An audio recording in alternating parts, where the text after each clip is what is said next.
I think that you have done something, if I understood correctly, something I heard you talk about. You've done what I would recommend people to do is not just rely on a goal, but have a systematic process. And you've talked about writing things down, if I understood correctly, like keeping an actual journal of your progress for analytical purposes. So talk a little bit about the journal keeping process. And that was super important for me. So when I started memory sports, I was just playing around with that, and at some point I was like, I need to get more structure into that. I need to have a plan for myself to figure out where are my weaknesses, where I'm strong.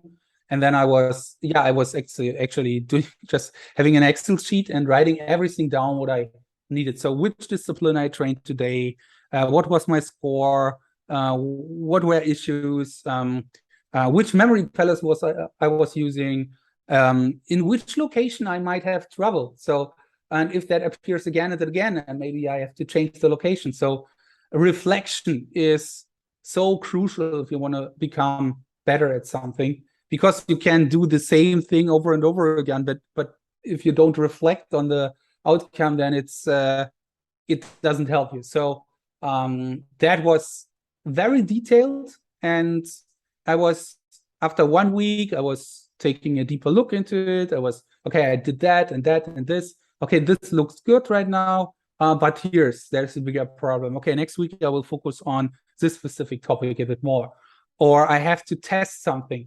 So maybe a new memory system or a new memory palace or whatever it is, and go for that again. And what I was also doing is going far beyond my own limits. Like if when I was capable of memorizing 200 digits in 5 minutes, I was aiming for 400, and I was just making mistakes. So many mistakes. So, but the thing about memory sports and improving here is go far beyond your limits and decrease the mistakes. That's a secret, if you can call it like that. Because if you always go for 200, how can you ever achieve 300? So you need to go for 300. And if you have 200 mistakes, then it's like that. It's no other problem. You're at home, you can train. And I know back then in the first attempts, I had like 120 mistakes or anything like that, gaps and mistakes. And then I was decreasing them. So yeah, that was actually what I was doing with my training journal schedule and stuff. And I was doing that very detailed for 1 year. And then I was still doing that, but not so detailed anymore. Because I felt, okay, this level is great. And from here, it's more intuitive what I will do next. But to get things started and to realize what I need and what works for me, it was great to have something written down. Right. Yeah, that's great.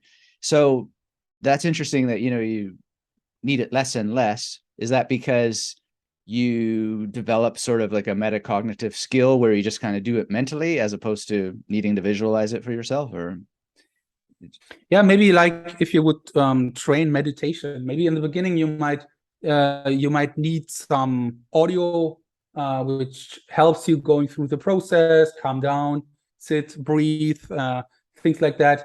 But after a while, you don't need that audio anymore. You just sit there, you know what to do because you have done that so often, and then it's crystal clear. I don't have to remind myself. And also in terms of when I feel, okay, I trained that, I overtrained maybe that a bit, so I go with something different. I still have notes, but the details are not that necessary anymore written down, because it's like I don't know, it's just like daily business. It's not, you don't have to write down how to brush your teeth, do you? So, but yeah, it's maybe like that right now. yeah.